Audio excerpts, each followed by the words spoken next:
Ok, pessoal, vamos começar a nossa aula 9, né? Temos um bocado de coisa para falar hoje.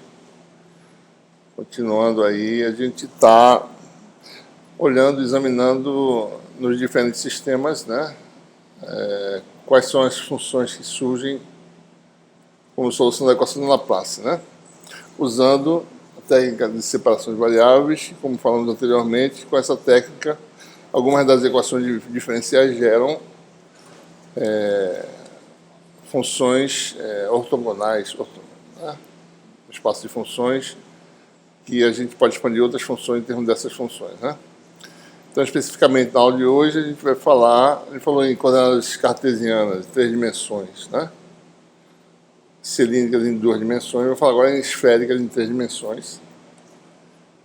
Aí está mais ou menos o resumo do que a gente vai falar hoje, né? Onde é que está a ferramenta? Tinha feito agora. Deixa eu ver aqui, só um minutinho. Bom, deixa para lá. Então, vamos lá. Então, em resumo, nossa aula de hoje nós temos aí...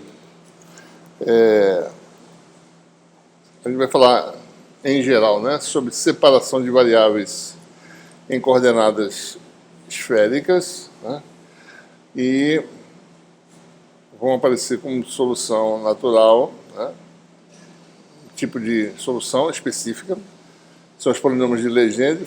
Vão começar a aparecer funções especiais, né, nos problemas.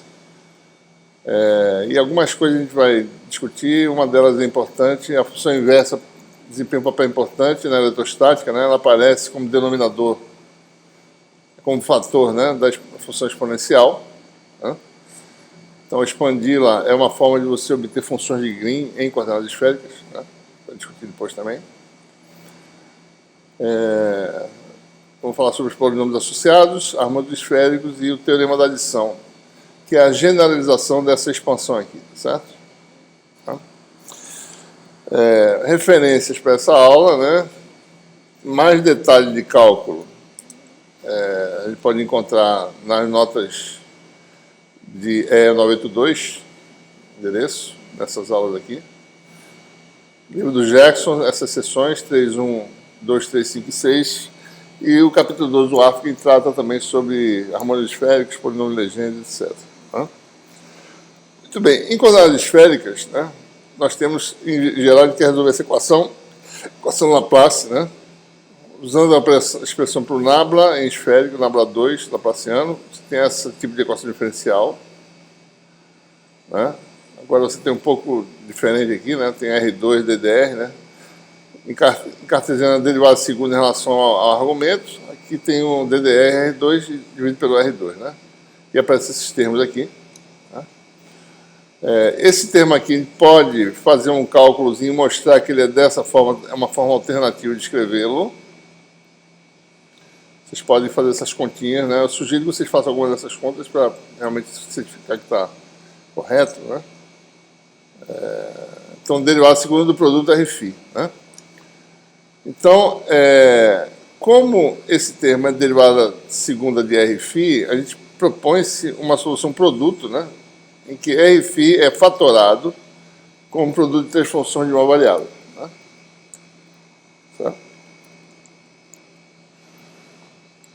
Sem jogar essa expressão, né, nessa equação diferencial e notando que derivada em relação a R só vai atuar sobre U, derivada em relação a θ só sobre P, derivada em relação a φ só sobre Q. Então a gente fica aí com algo mais ou menos assim, né? Depois de algumas continhas.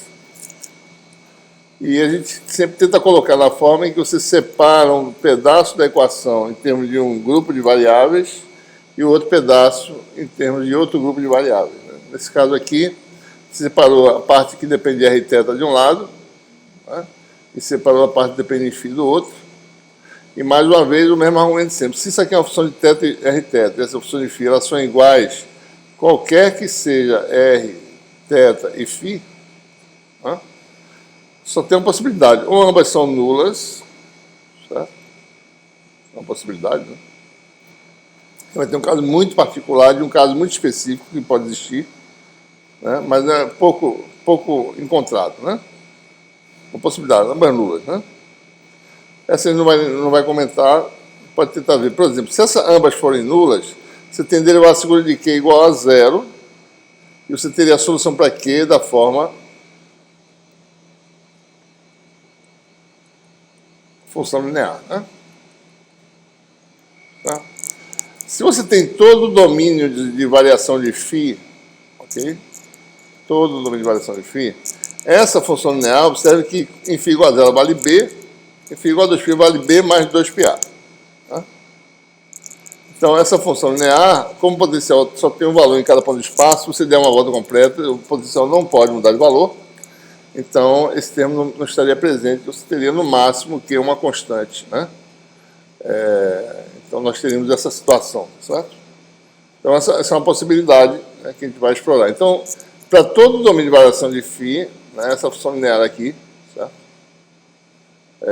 Não existe, e a parte em que seria, na realidade, não seria função de nada, função de φ, né? Bom, em geral, separa as duas equações, chama isso de uma constante, né? Esse quadrado é só para facilitar a solução para Q, tá certo? Se eu não colocasse o quadrado, ia aparecer uma raiz no futuro. Então, você bota o quadrado para evitar a raiz depois, né?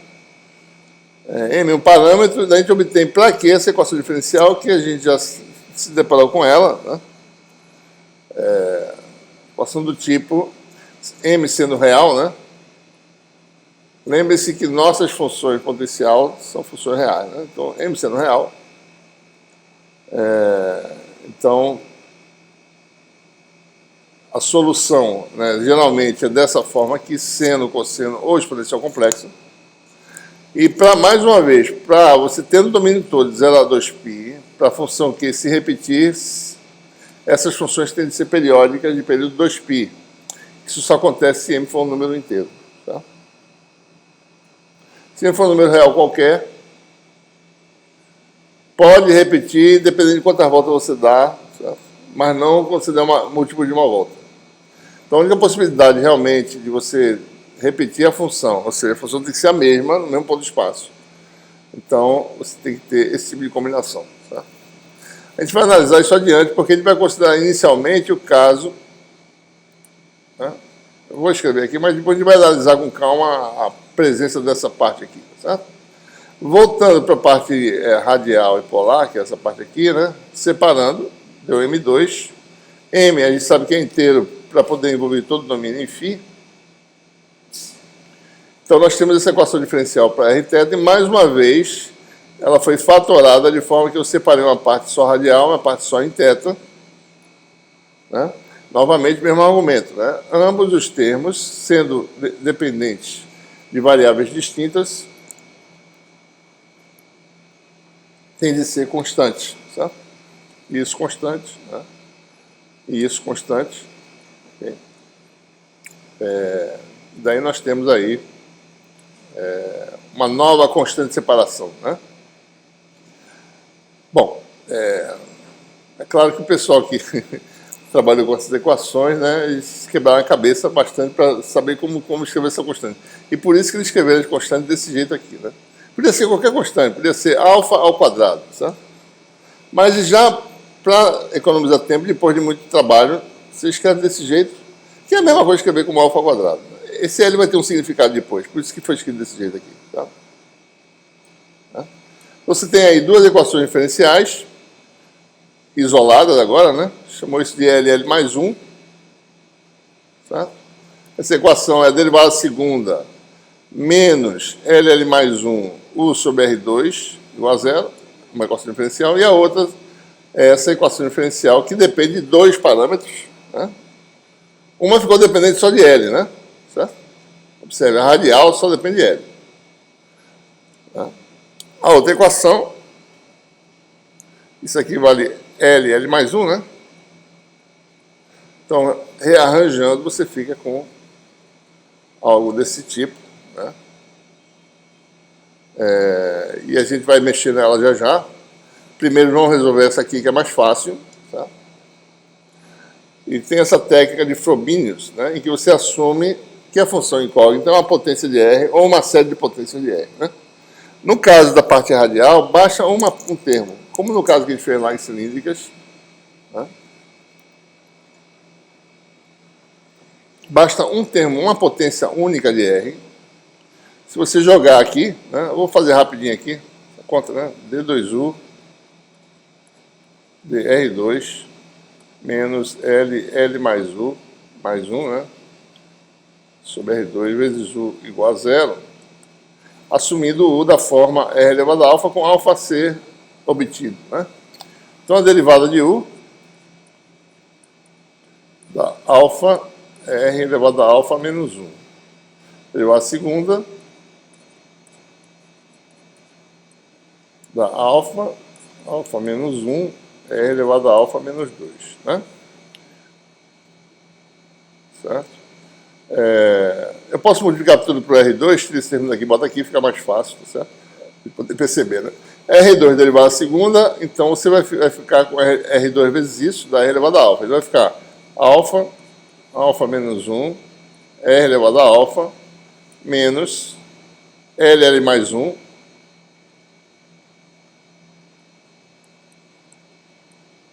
R elevado a alfa, né? Que é U, igual a zero. Isso sendo zero para qualquer que seja R, né? Então tem que ter alfa menos 1 igual a L mais 1, né? Tá? Pode resolver essa equação, né? Uma possibilidade é alfa positivo, né? Alfa igual a L mais 1, certo? L mais 1 vezes L satisfaz, certo? Uma outra possibilidade seria o quê? Alfa negativo, né? Igual a menos L, tá certo? Porque menos L dá menos L menos 1 vezes menos L, ou seja, vai dar novamente L mais 1. Né? Então, a segunda solução seria alfa igual a menos L. E aí você tem a sua função U igual a uma combinação, né? A L, R elevado a L mais 1, né? Mais BL, uma potência positiva, digamos assim, L sendo número positivo, né? Digamos, certo? E uma negativa, R elevado a menos L, certo? Como a nossa função potencial ela vai com U sobre R, né? Certo? Não é isso? Então, essa função, que a função potencial é U sobre R, né? P de θ, Q de φ. Né? Então, a sua potencial é U sobre R. Então, isso aqui vale a L, né? R elevado a L mais BL, R elevado a... Isso aqui está errado, né?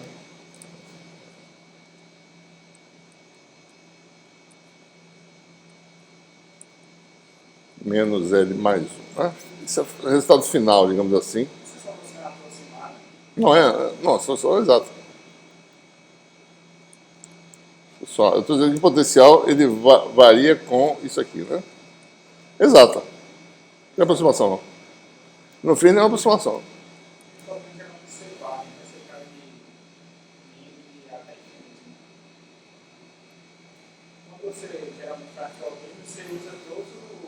Sim, mas se você tiver o domínio até infinito, uma parte aqui não pode participar, né? Se você tiver a origem, essa aqui não pode participar. Depende do problema. Ele está falando matematicamente, a solução é essa aí geral, certo? Pode ser que as duas participem, se você não tiver nem a origem nem infinito. Tem uma região entre duas esferas, regiões de esfera de raios A e B, você pode ter as duas soluções. Né? A solução aqui está exata, certo? Bom, a solução de 2 da outra equação, né, que é essa aqui, na realidade, essa é a equação de Legendre, né? Generalizada, certo? Essa equação de parametria em termos de uma variável x não tem nada a ver com uma variável... Na verdade, ela não é a variável x de cartesiano, é um parâmetro x, podia ser um xi, né, para não ficar igual, certo? Observe que aparece um cosseno, a derivada do cosseno, né? É seno, né? Então, x igual a cosseno θ, então o que quer dizer isso, né? Eixo z, θ igual a zero, né? Então x vale 1, cosseno de zero, né?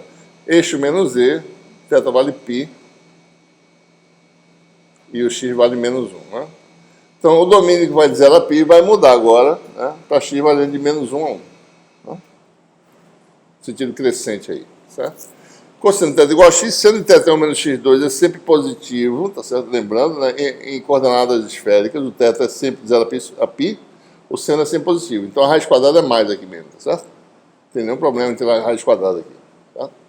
Solução é única, né? O θ vai ser entre 0 e π, certo? d de θ é dx de θ dx de θ é menos seno, né?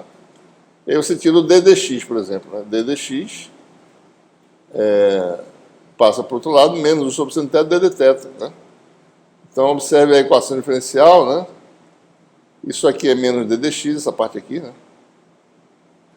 Aqui aparece d de θ, né? Só lembrando aqui, d de θ é menos seno d dx, vai ficar um menos seno ao quadrado, dp dx, e o seno ao quadrado é 1 menos x2, fica menos e o menos dá mais, né? E aqui aparece seno ao quadrado de θ, que é 1 menos x2, né? Então a equação vai ficar agora uma equação dessa forma, que é a equação de Legendre generalizada, ou seja, ela depende de dois parâmetros, né? Um índice L, que a gente não sabe quem é ainda, a propriedade desse índice, e um índice M, certo? Tá? Bom, e aí você tem, a gente está falando em 3 dimensões, né? O potencial vai com Rθ e φ. Vamos avaliar problemas inicialmente em que o potencial não depende de φ, simetria de rotação, certo?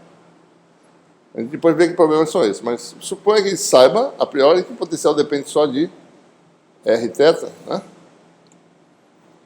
Então isso quer dizer o quê, né? Aquilo que a gente falou antes, M igual a 0, M é aquela Φ mais B, né? Então A é igual a 0, ou seja, M igual a 0, você não tem variação azimutal. Né? Se M for diferente de 0, então o potencial vai depender de 3 variáveis, certo? Vamos admitir essa possibilidade. E nossa tarefa é resolver essa equação agora com M igual a 0, esse termo aqui sai, né? Eu fico uma equação desse tipo aqui, tá certo? d dx e 1 menos x2 dp dx mais LL mais 1p igual a 0, que é essa equação aqui. Que essa é a equação de Legendre, né? Tá? O detalhamento do tratamento dessa equação tem lá no capítulo 12 do África, né? Capítulo 3 do Jackson, né? Tem nessas notas de aula. Tá? Então, novamente, a gente aplica a técnica, porque qualquer função é a expansão de potência da variável que ela depende, tá? Então, se você admitir que a solução é a potência, série de potências, né? É em princípio factível que você obtenha a solução, né? Então, essa é uma técnica simples, né? De Frobenius é isso, né? Nesse caso, a solução é uma potência apenas, como eu fiz agora há pouco para a variável radial, não é suficiente, eu preciso de uma série. Se eu colocar uma potência x elevada a beta, por exemplo, não consigo resolver o problema. Então, eu preciso de mais termos. Então, admite-se algo assim, tá certo? O polinômio dessa forma. Por que tem esse termo aqui? Porque a gente está dizendo, bom, vamos admitir a possibilidade que o termo de mais baixa ordem, ele não é x elevado a 0, que é termo independente, tá certo? Mas é o termo x elevado a alfa. Tá? Então, isso aqui vai supor que tenha todas as potências possíveis, tá certo? Até x elevado a um índice bem alto, né? A potência toda, né? A série de Taylor, por exemplo, é isso. Você tem todos os termos possíveis, né? Até infinito. Tá? E a série vai caindo, os coeficientes vão caindo e a série converge, né? Certo? Bom, se a gente jogar isso na equação, observe que a gente vai aqui fazer derivadas, né? Tem uma certa continha para fazer, né? Certo? Aqui é simplesmente uma réplica da função, por exemplo, soma, né? J igual a 0 infinito, x elevado a j mais alfa, né? Daí tem um AJ aqui. Aqui tem a combinação, né? Derivada, cai um fator, tá certo? Deriva de novo, então tem uma conta razoável para ser feita. Mas depois de fazer essas contas todas, a gente pode rearranjar os termos e organizar os termos de mesma potência e fazer uma soma, né? Ou seja, no fundo, como isso aqui é igual a 0, quando você faz esse rearranjo, você obtém, certo? Algo assim. uma série, tá certo? De potências, em que você tem uma coisa que depende desses vários parâmetros, né? Que parâmetros são esses? Os coeficientes num dado índice, né? Ou no índice deslocado, né? J mais 1, J mais 2, etc. Porque a gente rearranja, né? A gente tem que mudar os coeficientes, tem derivada, cai a potência, você rearranja, iguala. Então você tem alguma coisa aqui que tem a ver com coeficientes de índices distintos, né, que aparecem, certo? Então, para você resolver, ou seja, para que isso dê zero, né, uma série de potência que vale zero, qualquer que seja x, só se o coeficiente de cada termo for nulo. E aí que a gente começa a determinar a solução real, certo? Fazendo isso, né? E aí você obtém uma série de equações, certo? Série de condições, né? Você começa, o termo em A0 tem que ser zero, obtém isso aqui, que ele está isolado lá nos coeficientes CJ alfa. O termo A1 é zero, né? Lembrando que alfa é aquela potência de mais baixa ordem que a gente fatorou na série de potência, né? Começa em x elevado a alfa, certo? Então, é isso que alfa quer dizer, né? E a gente obtém uma relação de recorrência entre coeficientes da série. Tá? Veja, eu não posso ter A0 e A1 ambos nulos. Tá? Por quê? Porque se A0 for zero, vai dar A2 zero, A4 zero, A6 zero, etc. Se eu tiver também A1 zero, vai dar A0, A1, A2, A3, ou seja, eu zero a solução. Então, ou um é zero, ou outro é zero, mas não ambos. Né? Para mim zerar isso aqui, eu posso ter algumas situações, né? Um dos coeficientes não nulos, tá? Que é o que eu posso fazer, sem anular a série. Se eu escolher, por exemplo, A0 igual a zero, olha aqui, se a gente olhar, A0 igual a zero, isso aqui é satisfeito, né? A1 diferente de zero, então eu tenho que ter ou alfa igual a zero ou alfa igual a menos 1. Né? Tá? E vice-versa, né? Se eu tiver A0 diferente de zero e A1 igual a zero, eu tenho ou alfa igual a zero ou alfa igual a 1. Se a gente avaliar essas duas situações, elas geram o mesmo tipo de série, certo? As mesmas séries. Tá? Isso aí só fazendo, para a gente poder descobrir, certo? Essa é a tarefa de vocês, né? Se certificarem que isso está correto, certo? Bom, a gente escolhe qualquer uma das opções, vou escolher a segunda, ou seja, o A0 é diferente de zero, então você vai ter termos A0, A2, A4, etc. E observe, alfa igual a zero dá um tipo de resultado, alfa igual a zero quer dizer a primeira potência, deixa eu lembrar vocês, certo? Começa a 0, x elevado a alfa, primeiro termo, certo? Depois vai ter, se A1 vai ser zero, vai dar A2, x elevado a alfa mais 2, né? Mais etc. Bom, se alfa for zero, a série começa x elevado a 0, x elevado a 2, ou seja, vai ser uma série em termos, uma função, na verdade, par. Só tem potências pares de x. Se alfa for igual a 1, começa em x elevado a 1, né? A0, x1, A2, x3. Então você gera uma função ímpar. Então, cada valor de alfa gera uma paridade, né, bem definida, tá certo? Então, as soluções são essas soluções aí, né? Alfa igual a 0, ou alfa igual a 1, né? Se eu tivesse ido pelo outro lado, assim, a 0 igual a 0, a 1 diferente de 0, ia obter algo parecido com isso, só que os coeficientes seriam, por exemplo, a 1 aqui e a 0 aqui, tá certo? Mas essa é a mesma coisa, par e ímpar. Não tem nenhuma diferença. Tá? Okay? Bom, olhando para a relação de recorrência, eu estou só mostrando alguns detalhes para ver como é que são as técnicas de solução, tá certo? Desses problemas, né? Como é que a gente vai descobrindo, né, os parâmetros. Se você olhar para essa relação de recorrência aqui, vai vendo quando o J se torna muito grande, o que acontece, né? Se J é muito grande, isso aqui é desprezível, isso é desprezível, tá certo? Isso aqui é desprezível, né? Isso é um parâmetro fixo, tá? J é variável, vai aumentando, certo? Isso aqui é desprezível, isso aqui é desprezível. Fica o quê? J2 sobre J2, que dá 1, certo? Ou seja, quando J tende para infinito, ou seja, muito grande, né? Você tem AJ mais 2, aproximadamente AJ, tá? A série, vamos falar, por exemplo, da série par, né? Uma das séries, você teria aí soma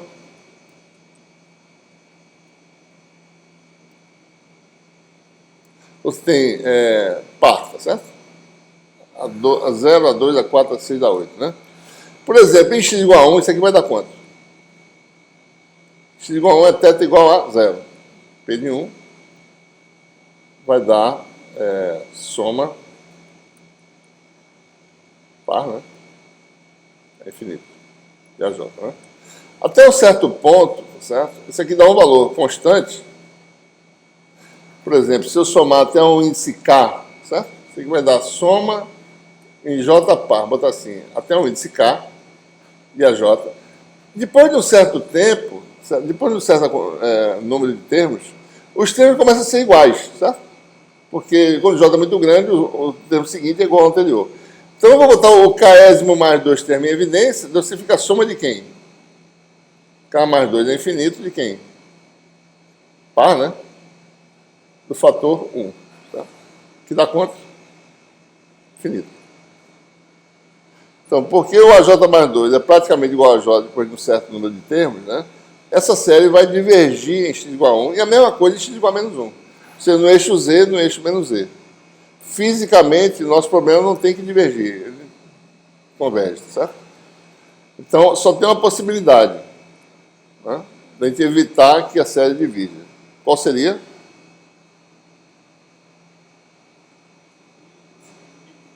A gente não ter um termo número infinito de termos, certo? Tem que parar em algum lugar. Ou seja, tem que haver uma forma que no índice J, o AJ mais 2 dê 0. Se ele der 0, o resto todo dá, certo? Então tem que parar no índice J, em algum lugar. Essa é a consideração física, né?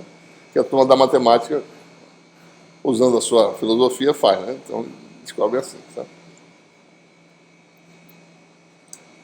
Então, esse é o raciocínio, certo? Tem que ser finito, então tem que truncar em algum ponto, né? E quando você faz isso, o que acontece?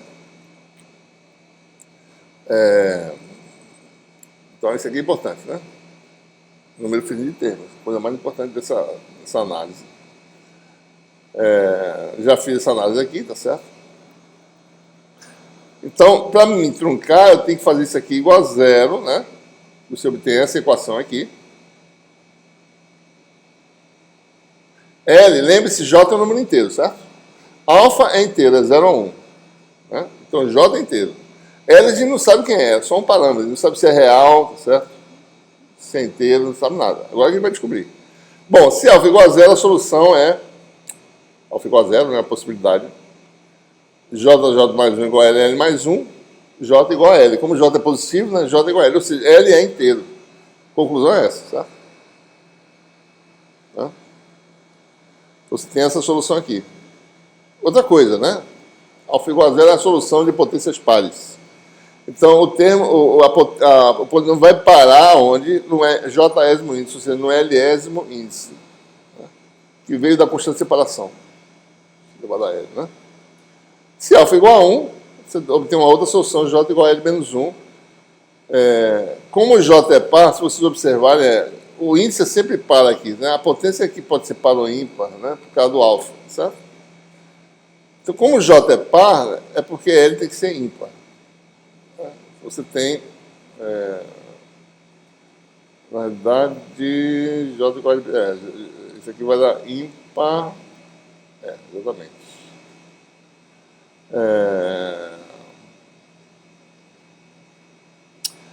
Então, a paridade do polinômio é definida pela paridade de L. Se ele for par, são potências pares, função par. Se ele for ímpar, função ímpar, né?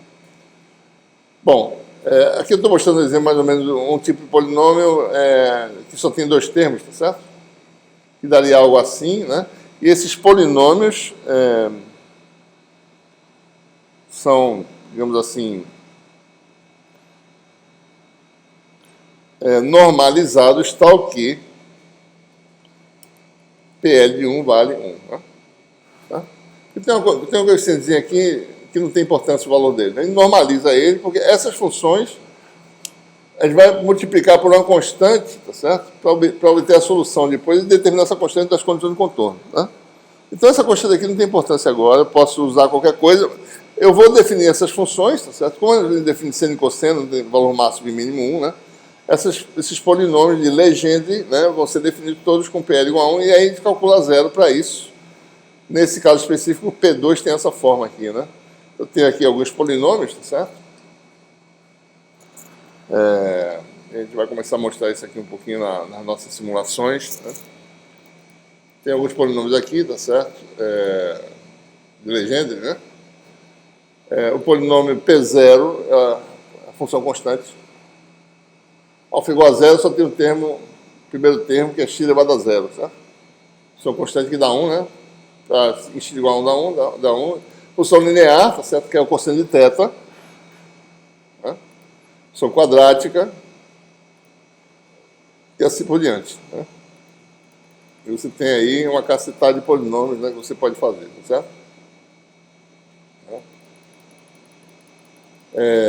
A gente pode ver mais ou menos como é que eles se comportam, né? Vocês vão ver, tá certo? Que P0, né? P1, função linear, P2, função quadrática, P3. A gente começa a ter aí, certo? Então, o que a gente está vendo aqui? O polinômio Legendre, ele é sempre 1 do lado de cá, né? Ele oscila para L par, ele vale 1 e x igual a menos 1, e para L ímpar ele vale menos 1. Mais 1, menos 1, né? O que a gente está vendo aqui? Que no domínio, né, ele tem uma função oscilatória, tá certo? Então começa a aparecer com seno e cosseno, né? Funções que a gente usa para decompor outras funções que fazem isso, tá certo?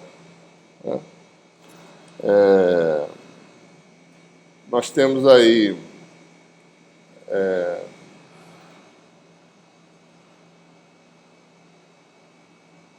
algumas propriedades, tá certo? Vou jogar para vocês sem demonstrar, né?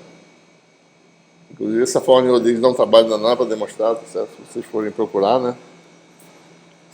Esses polinômios podem ser sintetizados por esse tipo de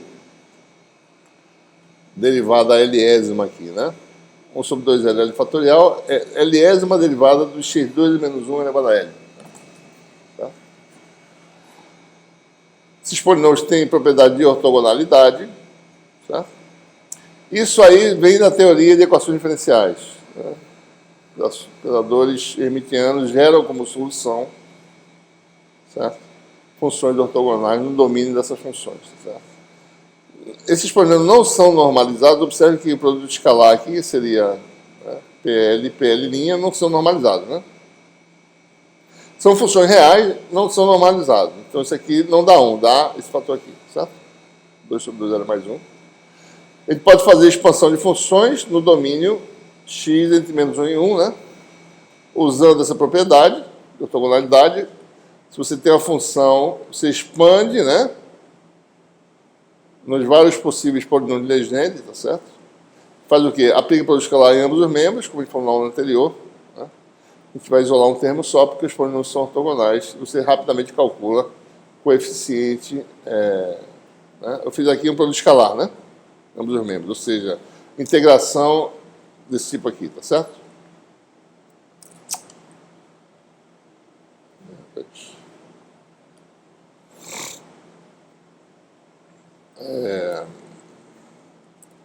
Para escalar aqui não seria o quê, né? Essa integral aqui, isso aqui é essa integral aqui, tá certo? Se você mudar de domínio para um ângulo θ, né? Lembrando que x é cosseno de θ, né? dx é menos seno θ dθ, certo? Então aqui você vai ter PL de cosseno de θ, F de θ, e aparece aqui esse termo aqui, integral de 0 a π. Tá? Então a gente pode expandir funções em θ, né? A parte em θ, com expansões de polinômio de Legendre, tá certo? Bom, o que mais? Todo conjunto completo de funções ortogonais tem uma relação de completeza. O que a gente faz? Ele pega isso aqui. Está saltando aqui. Pega isso aqui, tá certo? Bota assim, linha, né? Para não misturar com x aqui. Bota a linha aqui. Joga aqui nessa expressão. Você descobre qual é a relação de completeza fazendo sempre isso, certo? Quando você faz isso, você obtém que a função delta pode ser escrita dessa forma, né? Essa é a relação de completeza para os polinômios legítimos. Isso aqui, na verdade, é delta de cosseno de θ menos cosseno de θ', certo? O delta de x menos x' é isso, né? Ok? Vamos ver aqui a relação de completeza e ver que ela se manifesta de verdade, né? Eu vou aqui começar a adicionar termos. Eu estou aqui com a relação de completeza, né? Que a gente acabou de falar, está aqui, ó, certo? Eu vou aqui começar a adicionar termos e a gente vai ver que isso vai virar. Só que diferente das funções que a gente tratou anteriormente, na aula anterior ele mostrou a relação de completeza, como é que ela realmente ficava. Ela vai virar a função delta, mas vai demorar bastante, tá certo? Estou botando 34 termos aqui, ó. Isso aqui está se tornando, né? Uma função delta. Mas bem devagar, tá certo? Você realmente tem que botar muitos termos para você poder representar corretamente uma expansão, né? Certo? Mas só para vocês acreditarem que é verdade, né? Isso realmente vai virar, eventualmente, uma função delta, né? Se você colocar o número filho de termos, você tem uma função delta mais imperfeita. Observe que o pico está aumentando aqui, né? Vocês vão ter uma função delta mais imperfeita, né? Certo? Sem termos aí. Começa a demorar para calcular, certo? Bom, há outras propriedades importantes dos polinômios, tá certo? Muitas dessas relações de recorrência servem para você calcular certas integrais, tá certo? Por exemplo, um polinômio sendo expresso como derivada de polinômios vizinhos, né? É fácil integrar um polinômio porque eu tenho integral de derivada, é fácil de calcular, né? Se eu não souber integrar polinômio, eu pego lá, vou lá para a expressão original da série de potência e integro cada termo da série, tranquilamente. Né? X elevado a n é a integral da x n mais 1 sobre n mais 1. Eu calculo a integral, se eu quiser, né? Mas, com essas relações de recorrência, algumas coisas ficam mais simples, né? PL em termos de derivada de polinômios vizinhos, né? Combinações de PL vizinhos, tá certo? Né? E essas relações aí também dá para demonstrar, não dá muito trabalho, tá certo? Basta você mexer e ver, né? Pela equação diferencial ou pela expansão em série, tá certo? Bom, as aplicações, né? Como a gente falou, a gente analisando problemas em que o potencial depende só de R θ, né? Então, eu já sei a solução em R e a solução em θ, certo? Então, problemas em que eu tenho simetria de rotação, simetria azimutal, simetria de rotação em φ, certo? Se eu rotacionar minha distribuição, minha superfície, que está mantendo um certo potencial, ela não mudar, então eu tenho essa simetria, certo? Então a solução geral já sabemos, a solução geral está aqui, certo? Então é importante observar, né, quando o potencial se sabe mesmo, o potencial depende só de R θ, toda a potência de R elevado a L vem acompanhada de um fator PL cosseno θ, PL de x no caso, né? Toda a potência tem que ter R elevado a R, a L, R elevado a menos L mais 1. Pode ter ou não, mas se tiver um R elevado a menos L mais 1, junto dele tem um PL cosseno θ. Se tiver um R elevado a L, junto dele tem um PL cosseno θ. Certo? Isso é uma propriedade importante que dá para resolver um bocado de problema com isso, certo? Por exemplo, né? Considera esse problema aí. Suponha que você tem uma região, uma superfície esférica, o potencial é conhecido, mas depende só de θ, né? Você varia θ, varia, mas o potencial não varia com o φ. Né? Função arbitrária. Digamos que isso é uma superfície que eu digo que o potencial varia com θ de alguma forma, né? Dentro é vazio, fora é vazio. Eu posso resolver o problema dentro ou fora. Tá? Se o problema for dentro, for interior, lembre-se que a solução geral é potencial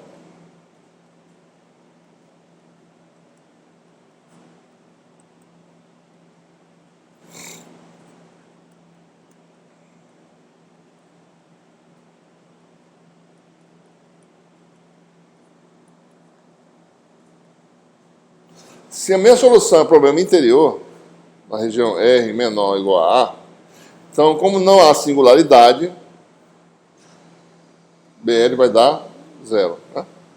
Tá? Ok? Então, eu só tenho potências de R. Né? Então, a minha solução seria da forma...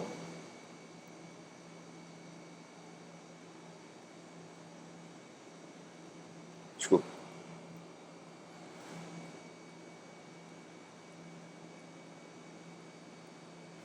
Ok? Se for fora, é o problema. Como o potencial é finito, vai decaindo para zero muito longe, então eu vou ter que ter AL igual a zero. Né? Não tem, o potencial não pode aumentar. A solução seria BL R elevado a menos L mais 1 PL do cosseno de θ. Tá? Quando eu aplico a condição de contorno em R igual a A, por exemplo, problema interior, né? R igual a A, eu vou ter que a função φ de θ vai ser soma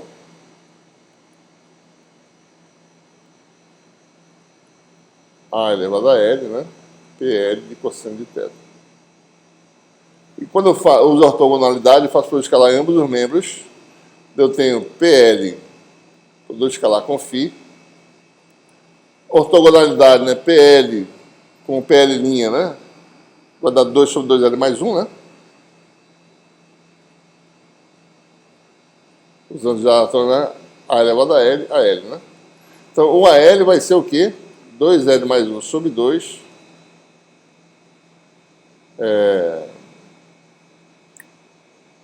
Isso aqui é o quê? Isso é outra coisa. 2L mais 1 sobre 2. Daí você vai ter A elevado a menos L, né? Certo? Né? E aí você vai ter...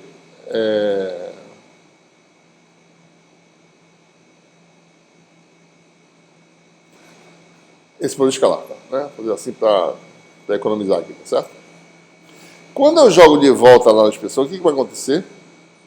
Só para vocês olharem aqui, né? Quando eu faço esse problema, ele vai ter o AL tem esse fator e aparece R sobre A, né? Elevado a L, certo? Na solução lá, né? Vocês trabalham na igreja, certo? Bom, quem é o menor dos dois aqui? Se o problema é dentro, o menor é o R, o maior é o A. Então é R menor sobre R maior elevado a L, no caso, né? Certo? Né?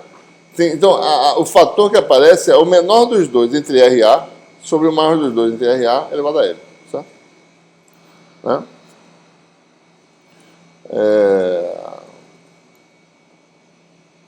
Tem uma coisinha errada aqui. Deixa eu ver.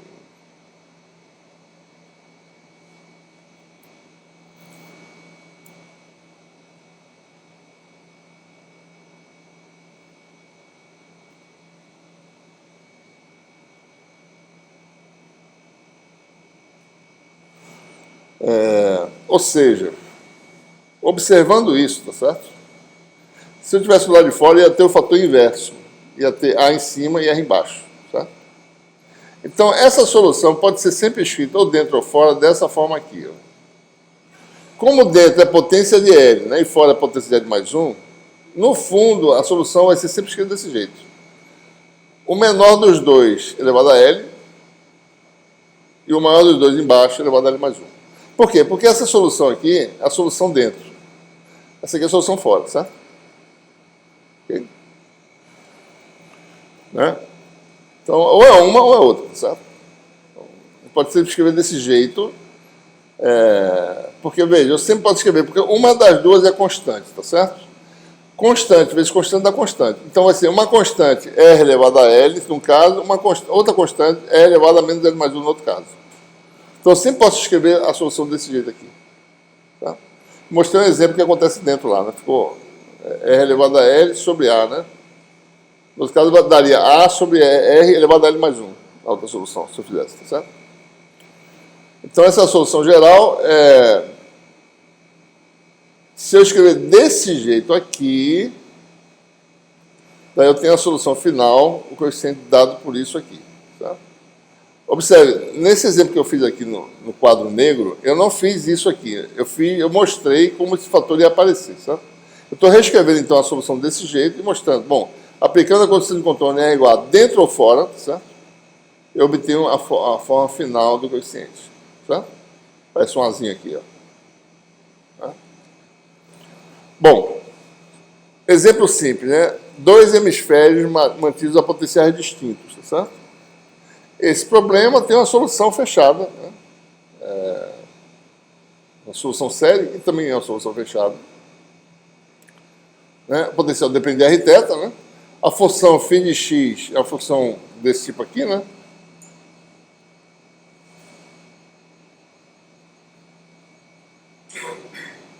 A função φ de x é a função aqui, x entre menos 1 e 1, tá certo? Função φ de θ, né, que é potencial V menos V é φ de x, vale menos V para x negativo, subitamente muda para V.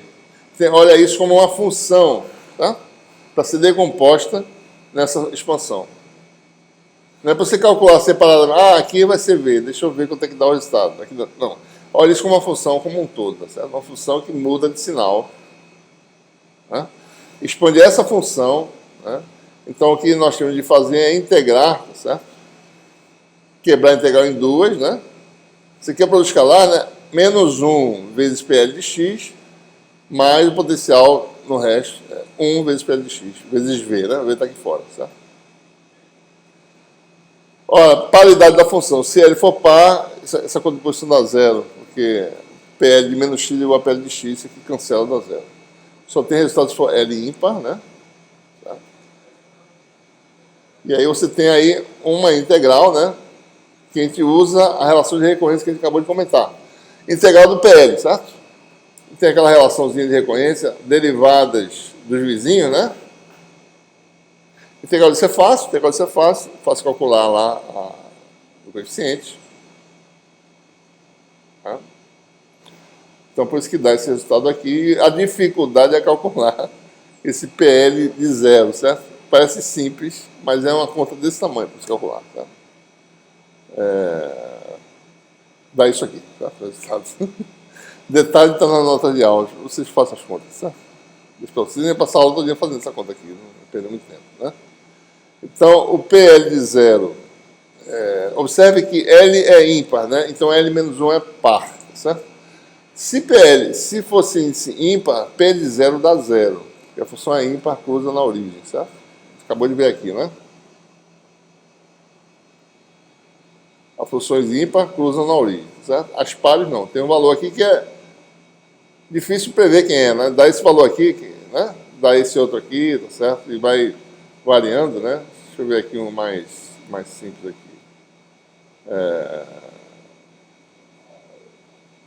Aqui vai dar um valor menor, índice 8 dá um valor diferente. Observe que esses números não são iguais não, tá certo? Então o P par de zero é uma fórmula, né? Para você saber quem é, tá certo? Ó, tem esse valor aqui, tá certo? Vai diminuindo, né? Aparentemente, tá certo? Vai diminuindo, tá certo? O P de zero vai diminuindo, né? Como prever essa expressão aqui. Fatorial duplo é o fatorial pulando uma unidade, né? 1 vezes 3 vezes 5, né? Certo? Se for par, é 1 vezes 2 vezes 4. Certo? Então, você tem esse valor da P de zero e, com isso, você tem a solução final, né? Problema interior, R sobre A. Né? Problema exterior, A sobre R.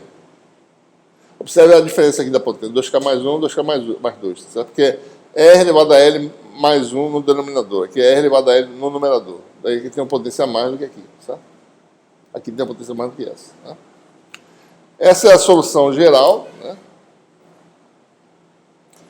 Bom, só para a gente ilustrar, né? Estamos resolvendo agora problemas mais complexos, né? Usando agora essas funções especiais. Tem uma propriedade interessante que eu acabei de falar rapidamente para vocês e vou agora reforçar, né? Se você souber a solução no eixo Z, um problema que depende de rθ, você sabe facilmente calcular a solução, qualquer que seja rθ. Então, pode ser que seja fácil calcular a solução no eixo Z. Às vezes é fácil, certo? Por exemplo, esse mesmo problema que a gente resolveu aqui, certo? Se eu tiver, por exemplo, uma espira, né? A gente vai fazer esse exemplo já, tá certo? No eixo Z, o potencial é fácil, o potencial escalar. É a carga sobre a distância, sobre essa distância aqui. Certo? Q sobre 4πε0d. Uma espira no plano, né? Dá essa solução. A carga total da espira, digamos que a distribuição é uniforme, né? Se não for uniforme, não é verdade. Q sobre 4πε0d. Você calcula isso aí, não está resolvido. Mas quem é a solução aqui? Tá? Então, eu sabendo aqui, eu descubro, usando, como isso aqui tem simetria azimutal, né? Sabendo a solução aqui, eu sei a solução aqui fora. Porque ela tem que ser da forma R elevado a L, PL cosseno θ, R elevado a menos L mais 1, PL cosseno θ. Tá? Então, observe, né? Então, qual é a técnica? Né? Sabendo a solução no subdomínio, especificamente no eixo Z. Né? Determina esse potencial de forma simples, como a gente acabou de mostrar aqui. E expande a função em potência de Z, de que forma? Série de Taylor. E tem que botar a série de potência dessa forma, aparecendo termos Z elevado a L ou Z elevado a menos L mais 1. Quando você faz isso, basta você fazer o quê? Joga Z, transforma em R, certo? E cada fator desse multiplica por PL cosseno θ. Você resolveu o problema. Tá? Vamos lá. Esse que eu acabei de falar, né? Uma linha, um filamento circular, né? Circunferencial, A ou A. É fácil calcular o potencial. A função a ser expandida é a função raiz inversa. Tá? Então a gente calcula no eixo Z positivo e depois faz essas mudanças que eu falei. Né? Então, para Z maior que E, eu boto, ou seja, observe, né? Depende do tamanho entre Z e A, como eu vou expandir isso aqui. Tá? A função que eu estou expandindo aqui, que é o numerador da função potencial, é uma função da forma A2 mais Z2 elevado a menos 1/2. Então, essa expansão depende dos tamanhos relativos. Se Z for maior do que A, então eu boto Z em evidência, né? Fica assim, 1 sobre Z, 1 mais A2 sobre Z2 elevado a menos 1/2. Isso vai me dar uma série de potências, tá certo? Z maior que A. Se Z for menor que A, eu boto A em evidência, certo? 1 sobre A, 1 mais Z2 sobre A2 elevado a menos 1/2. Né? Observe que essa série de potências vai ter termos pares, né? Porque isso aqui é quadrado, né?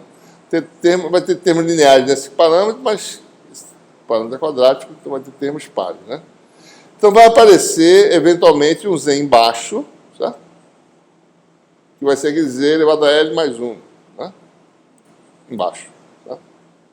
E o Z está embaixo, né? Vai ficar Z2, Z4, Z2 com Z da Z3, né? Etc. Esse aqui o Z está em cima, então vai ficar série potência de Z mesmo. 0, Z2, Z4, Z0, Z2, Z4. Né? Essa expansão é fácil, quer dizer, é fácil, série de Taylor, certo? Então, pode calcular, né? Dá isso aqui, certo? Lembre-se do fatorial, né? Apareceu aqui de novo, certo?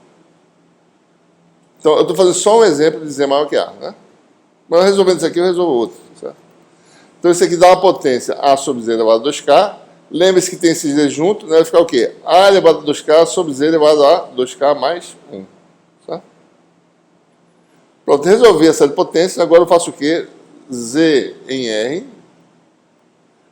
E essa expansão aqui,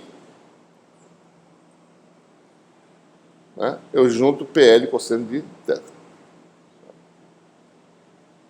Né? Aqui está a expansão. Cadê, rapaz?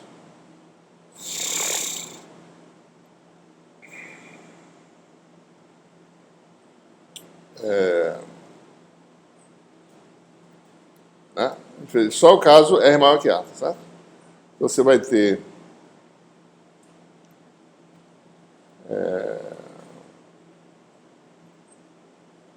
R elevado a L, né? Mais um PL, né?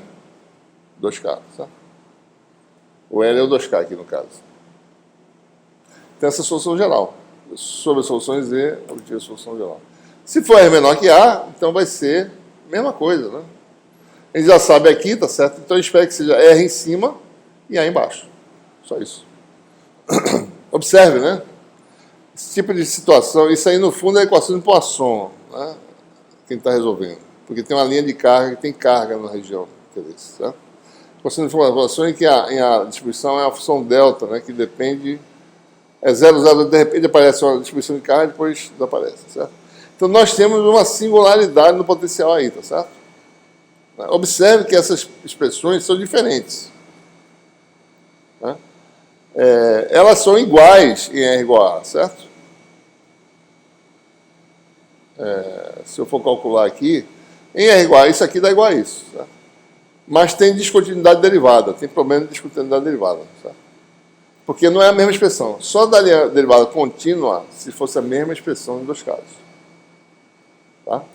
Então, numa esfera, só para vocês observarem bem a nuance do negócio. Você tem aqui um mini carro, você tem uma esfera de raio A, certo? O potencial vai ter, né, uma mudança de comportamento passando de dentro da esfera para fora. Essa esfera imaginária aqui, tá? É por causa dessa linha de carga aqui. Tá? Isso é interessante plotar para ver como é que é, né? Muda de comportamento. A função está fazendo isso, né? Quadraticamente. Observe, né? Se você olhar... O potencial está aumentando, né? Por exemplo, no centro o potencial tem um valor, né? Ele talvez esteja aumentando, se você olhar a expressão, certo? Isso aqui é para R menor que A. O potencial está aumentando, certo? Quadraticamente. Então ele aumenta de um valor mínimo em R igual a 0. Ele está dando... ele não é 0 em R igual a 0, tá, pessoal? Só vocês observarem, né? No centro não é 0 não, tá? Porque o termo de mais baixa ordem é uma constante. R elevado a 2K dá 1, certo? Então, em R igual a 0, né, o potencial vale o que quer que haja aqui, tá certo? 1 sobre A, né? Isso aqui deve dar 1, tá certo? Isso aqui tudinho. Isso aqui também dá 1. Né? Os outros termos não. Então vai dar Q sobre 4π0, dá o potencial no centro. Deve dar Q sobre 4π0, é exatamente isso. Q sobre 4π0, A, é o que dá aqui. Isso aqui tudinho dá A, certo? Que a distância de todos os elementos é A. É o raio da espina, né? Então o potencial aumenta, tá certo? Vai aumentando, quer dizer, depende muito, vai aumentando, tem fatores aditivos, quadraticamente, tá certo? Então, o potencial faz isso, ó. Vou fazer um gráfico aqui em função de R, né? O valor mínimo é A. Quando chega em R igual a A, faz isso, certo? Quando vem para cá, começa a cair. Mas não começa a cair assim continuamente. Começa a cair com um bico. Certo? Derivada descontínua. Então, toda vez que aparece linha de carga, carga pontiforme, né, você tem essa descontinuidade derivada no ponto onde existe essa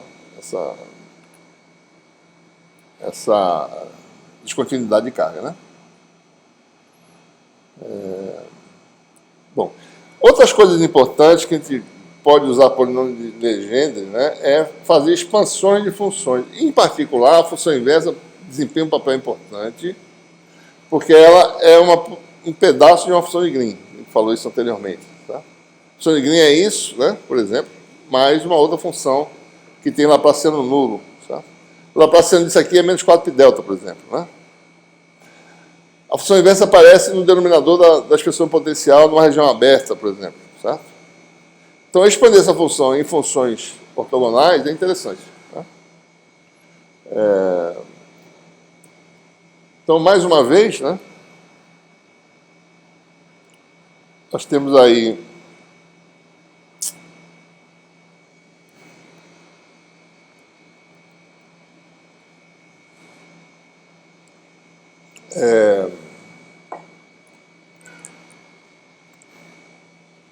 observe, né, 1 sobre x menos x', certo?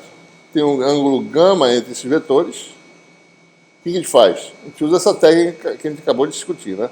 Eu sei a solução e o subdomínio, né? Eu expando essa função para um caso especial. Né? Nós sabemos que essa função depende de quem, né?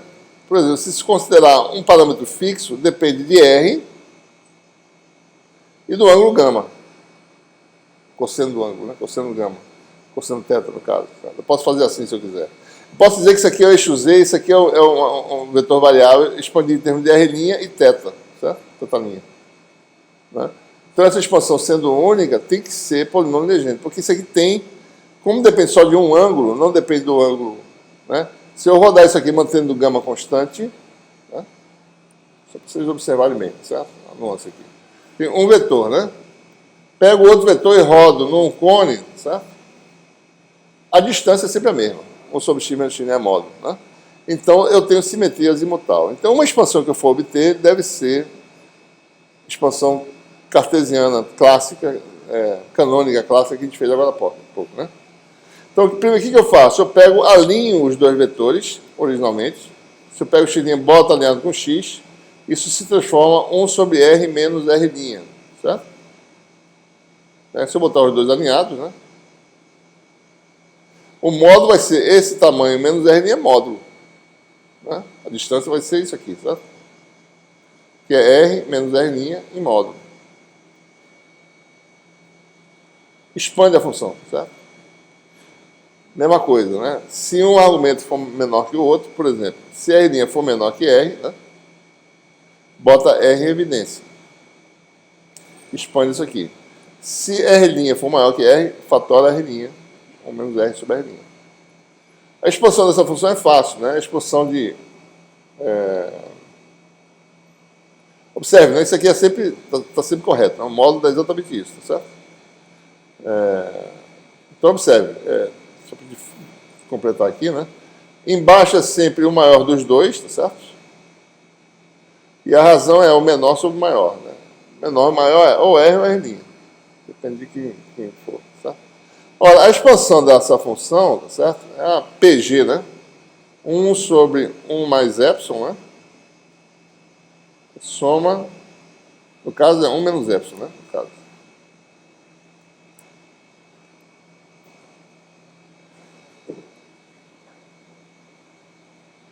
É menos 1 elevado a n, né?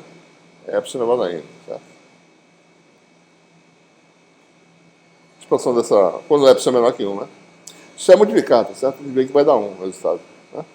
1 dá a soma de todos os termos. Acho que não tem esse menos 1 não, né? Não, sem o menos 1, tá?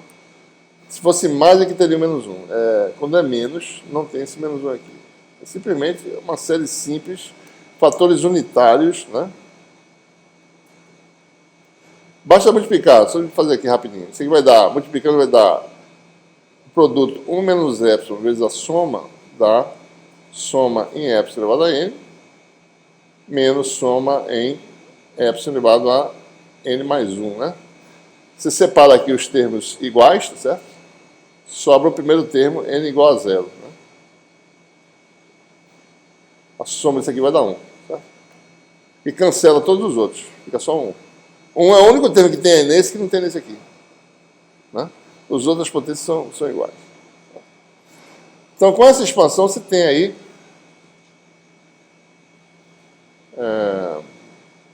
essa expansão, lembrando, né, que nós temos um fator adicional, certo? R maior aqui embaixo. Né? Então, aqui está a expansão, tá certo? Então, você vai ter R maior embaixo com a potência N mais 1 e R menor em cima com a potência N, certo? Essa é a expansão da função inversa, no caso dos vetores alinhados. Se eu desalinho de um ângulo gama, o que a gente obtém pela propriedade? Basta multiplicar pelo PL de cosseno gama. Tá? Ou seja, unicidade, né? Só tem uma solução, certo? Que é essa aqui, não tem outra expansão, certo? Tem que ser essa. Né? Então aí fica fácil de expandir. E a gente pode expressar funções de Green como funções. Por que é importante fazer isso? Porque essas funções têm propriedades de ortogonalidade conhecidas. Né? Certo? Então a gente pode sempre usar essas propriedades, né? São funções que têm propriedades importantes, certo? Por exemplo, né? Vamos resolver um problema um pouco mais difícil do que o anterior. Suponha que o ponto de espira agora nessa posição aqui, ó. Em vez dela estar aqui embaixo, bota aqui, certo? A solução é fácil novamente no eixo Z. Tá? É a distância de um ponto à espira. Basta calcular a distância, né? Se você quiser expressar a solução geral no eixo Z, certo? Isso aqui não é em qualquer lugar não, né? Isso aqui está errado. Isso aqui é só no eixo Z, tá? Certo? Só no eixo Z. Não é em qualquer lugar, certo? Né? Porque aqui, se eu estiver aqui nesse ponto X, a distância desse elemento é uma, desse elemento é outra, desse é outra. Eu só tenho equidistante se eu estiver no XZ. Então isso aqui não é a solução geral, não, é só no eixo Z, certo? Então, se você agora calcula esse módulo, então você tem o que? A função inversa, né? Essa função inversa aqui em Z a Z menos C, que é essa distância que é fácil de calcular. Você tem a distância, tem a altura aqui, tá certo? Eu tenho um raio, eu tenho essa distância, então é fácil calcular isso aqui, certo? C é esse ângulo, né? Ângulo alfa. Então, C cosseno alfa, C seno alfa igual a A, certo? Então, eu sei o C, né? C seno de alfa igual a A, eu tenho C, A sobre seno de alfa. Tá? Dado o ângulo alfa e o parâmetro C. Então, a solução do eixo Z é dada por isso. Expandindo esta função inversa, você tem o quê? R menor, um dos dois, tá certo? Elevado a L, sobre R maior elevado a L mais 1, PL de quem? Do cosseno do ângulo entre esses dois vetores, que é alfa. Aqui está a solução no eixo Z, certo? Ok? Essa é a solução no subdomínio. Como é que eu obtenho a solução em qualquer lugar? Multiplico os coeficientes de R elevado a L ou R elevado a L mais 1 por quem? PL de cosseno de θ. Você tem a solução agora em qualquer ponto do espaço. Aí aparece o produto de 2 PLs, certo? Né? Então, observe que está usando, primeiro, a expansão da função inversa. Segundo, determinação da solução a partir da solução em um subdomínio. Tá? Tá? Bom, se eu colocar a espira no plano, que é o que a gente acabou de resolver, tá? Espira no plano, alfa vai se transformar em π sobre 2, tá? Então, alfa vira π sobre 2. Esse termo aqui fica PL de 0, que é aquele fator lá que ele falou que é trabalhoso para calcular, PL de 0, né? Mas observe que aparece aqueles fatores que a gente acabou de calcular, né? Aparece uma solução, a solução vai ser idêntica à solução que a gente obteve agora há pouco, tá? A gente fez a solução no plano Z igual a 0, né? Certo? Muito bem.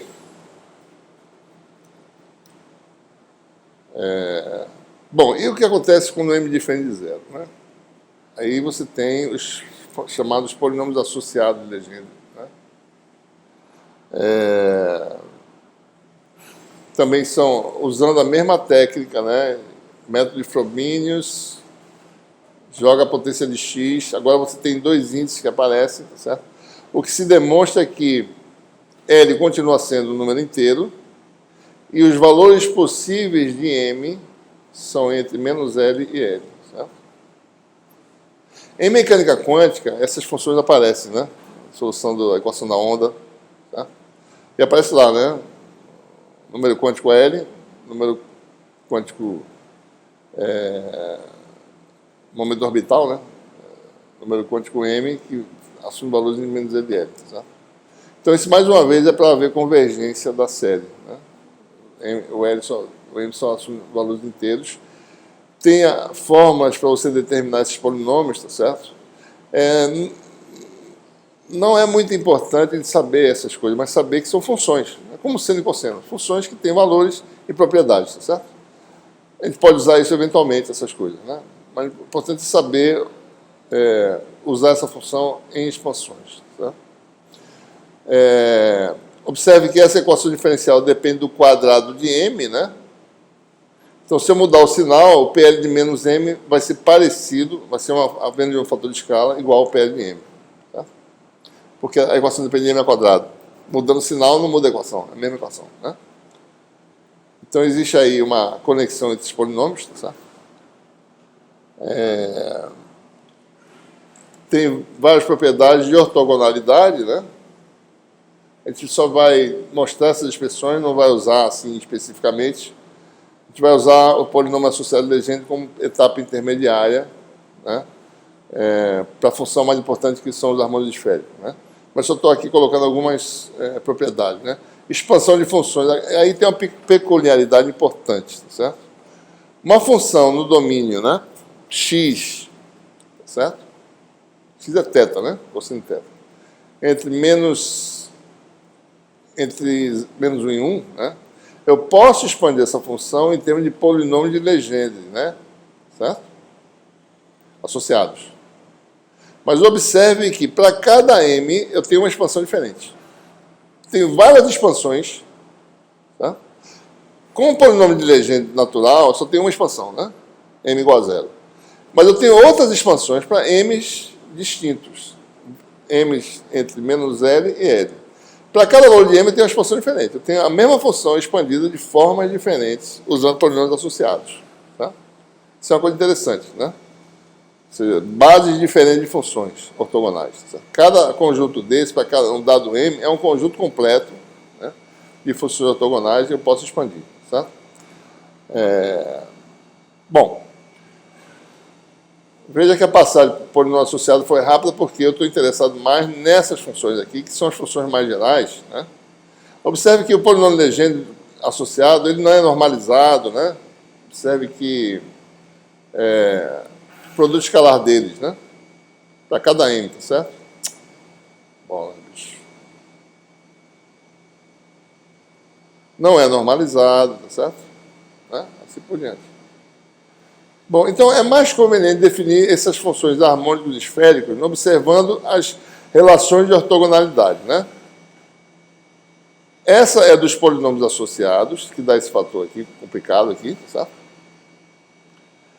Lembrando que, por que ele está aparecendo? Porque agora o potencial depende de 3 parâmetros, né? 3 variáveis. O potencial agora depende de R, θ e φ. Quando depende de φ é porque m é diferente de 0. Se não depende de φ é porque m é igual a 0.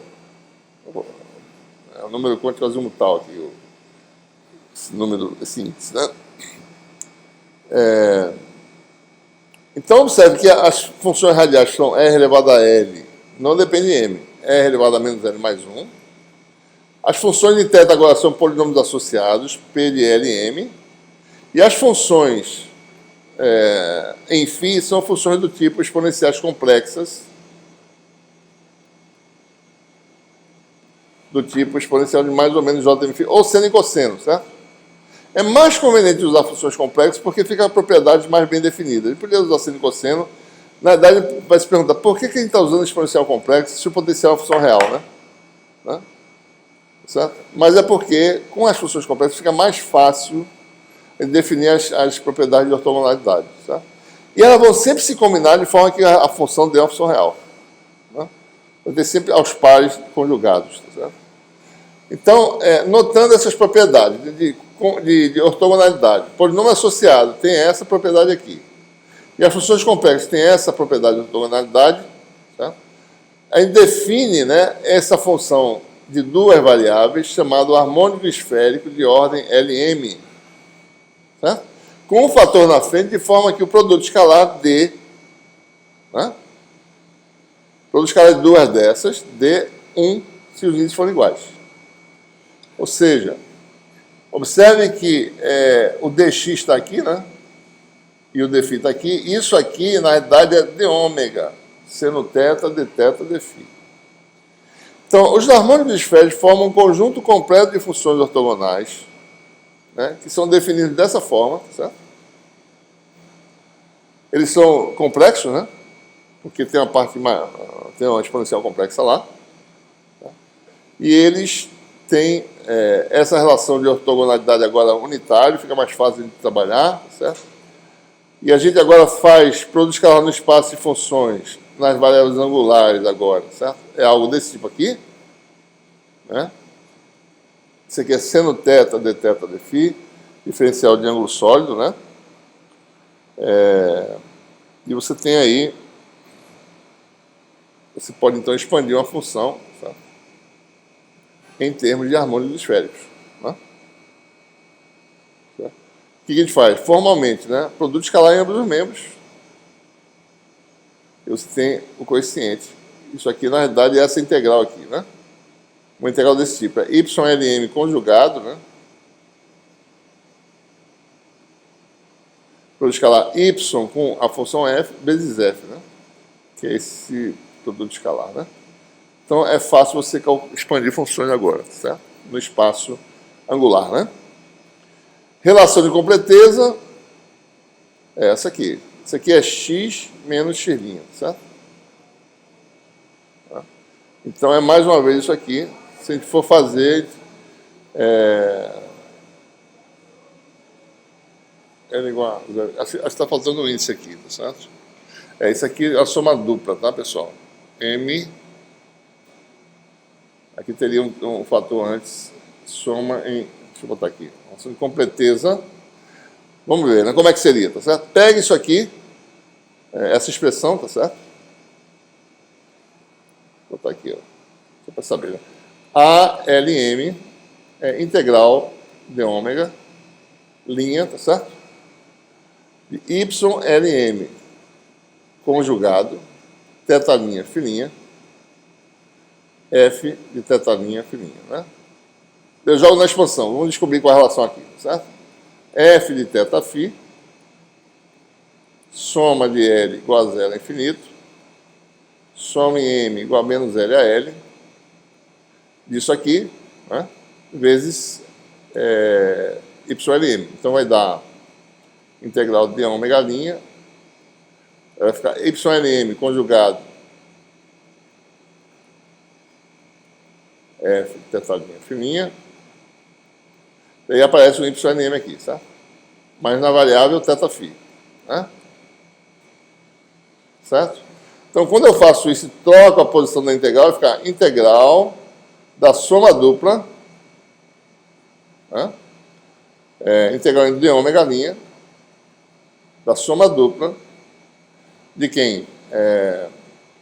YLM conjugado, tetalinha, filinha, YLM, θ φ, isso tudinho, tá certo? Vezes F de θ, linha, filinha, né? Certo? Ou seja, isso aqui tem que ser a função delta, né? Lembrando que isso aqui é seno θ, linha, dθ linha, dφ, certo? Isso aqui vai dar, então essa soma dupla, não a soma simples, é que dá a relação de completeza, certo? Então faltou aqui uma soma M igual a menos L a L. Isso aqui está correto, certo? Bom, temos aí alguns harmônicos esféricos, né? Mais fácil mostrar aqui na...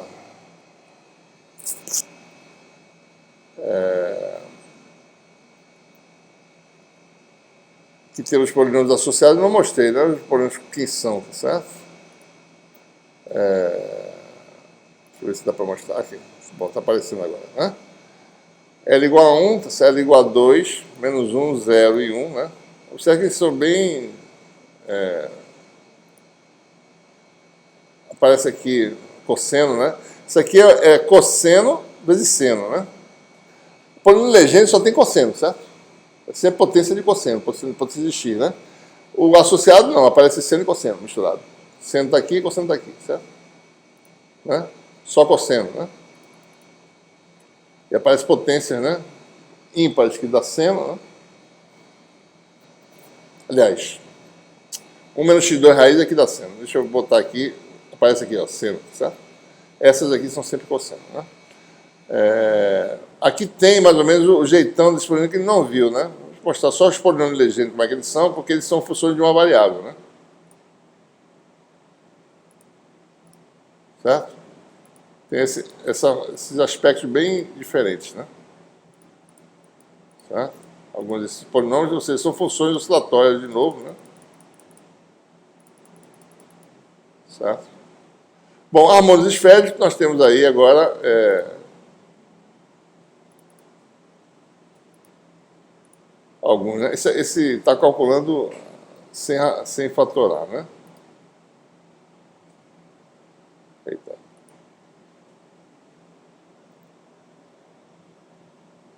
Deu uma...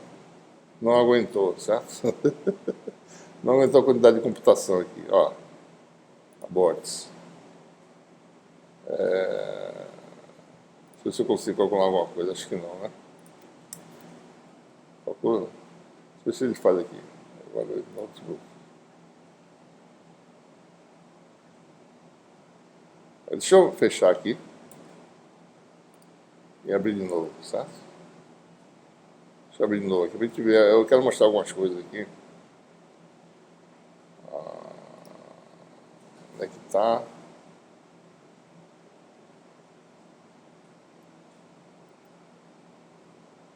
Só um minutinho, viu, pessoal? Vou fazer só uma coisa rápida aqui. Tá aqui. Esse calcula aí.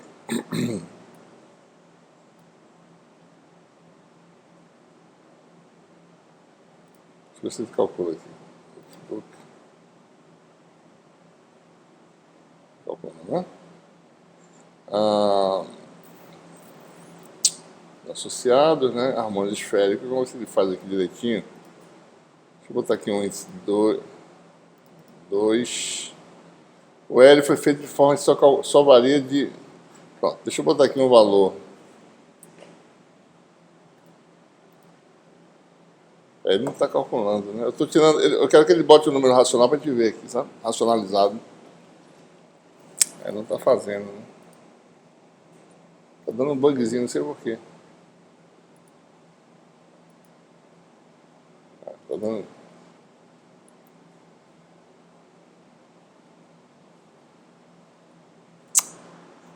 Bom.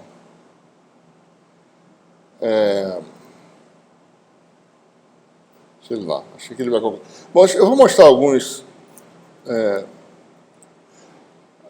representações no espaço 3D desses harmônicos esféricos. Ou seja, são funções de θ e φ. No plano ele pode fazer um plot polar, né? Em que a função varia com R, que é a distância, e θ, que é um ângulo, né? Pode fazer em três dimensões também. Você varia θ e φ e vê como a magnitude, digamos assim, do harmônico esférico varia. Só que o harmônico esférico, ele é real, ele é complexo, né? Então, por exemplo, ele está plotando aqui a parte real dele, certo? A distância da parte real à origem, para você ver como é que ele varia com θ e φ. Isso aqui é alguns deles, certo? Vamos fazer aqui, né? Esse aqui é o harmônico esférico 0, 0, não pude mostrar para vocês ali, porque não está funcionando, né? Mas é uma função constante, certo? Então, a função constante é a distância da origem, né? Para todo θ e φ, né? L igual a 1, certo? Não vai calcular também, né? Acho que não. Deixa eu fazer de novo aqui, para ver se eu calculo só isso aqui. Talvez eu possa fazer isso.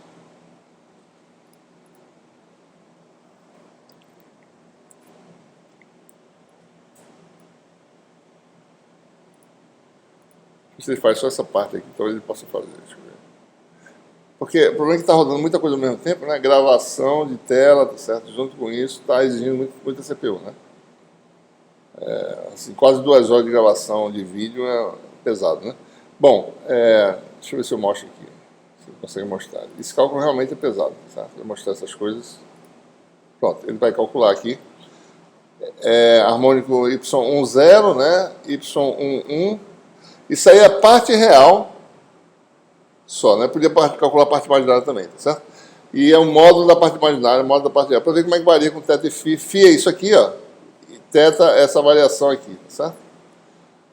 Você tem várias figuras bonitas, né? Se vocês começarem a observar, vocês veem que a distribuição de elétron num átomo, tá certo? Na verdade, vai com o quadrado do harmônico esférico, certo? Módulo quadrado. Então, a distribuição de elétrons, a densidade de probabilidade, tem mais ou menos esse aspecto. Isso aqui não é o quadrado, isso aqui é o módulo, é diferente. quadrado é um pouco diferente disso. Mas aquele orbital P é exatamente o harmônico esférico, a forma como o quadrado dele varia no espaço. Né? Para dar uma função, uma ideia da distribuição de probabilidade de localização do elétron em torno do átomo, né? Certo? Você tem essas figuras bonitas aí, né? Certo? E assim por diante, certo? Alguns exemplos aqui que a gente colocou aqui nas notas, certo? Alguns deles, né? Esse aqui é o Y22, certo? Ele não mostrou lá. Ok?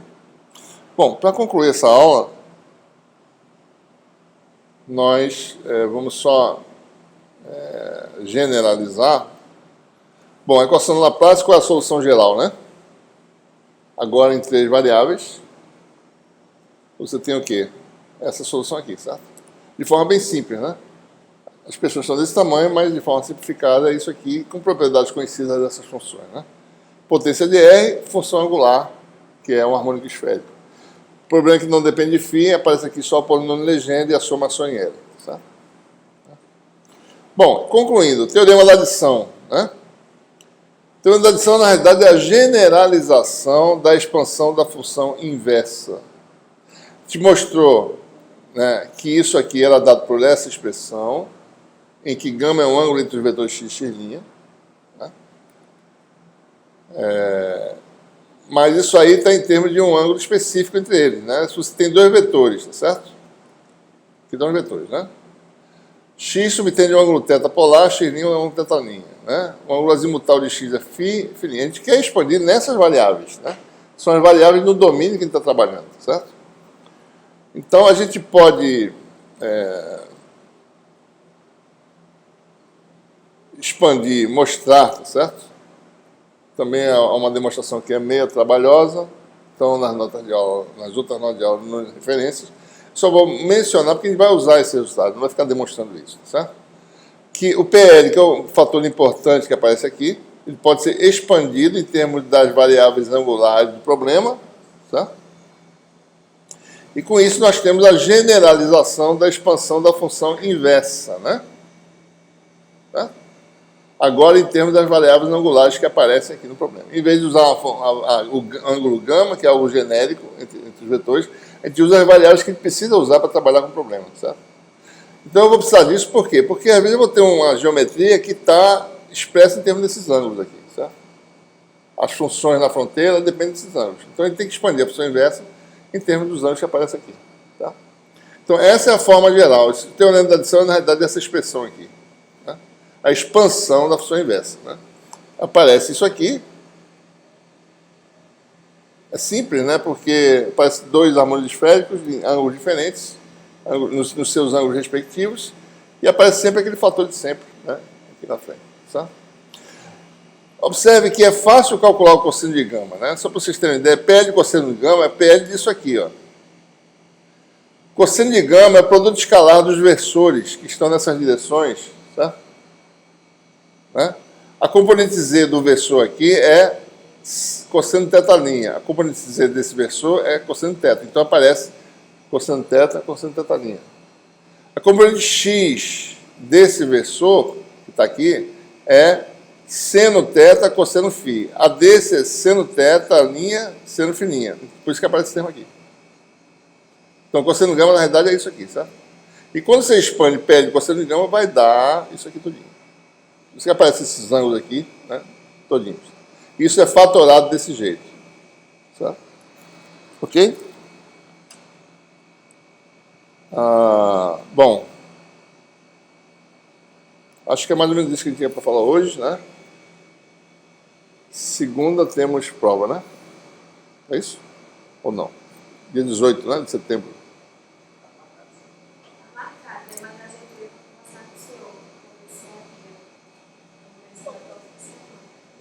Veja, eu posso até adiar, só não posso adiar a última. Ou seja, certo? A gente pode, se for realmente um movimento, movimento unânime, né? Deixa eu parar aqui, peraí.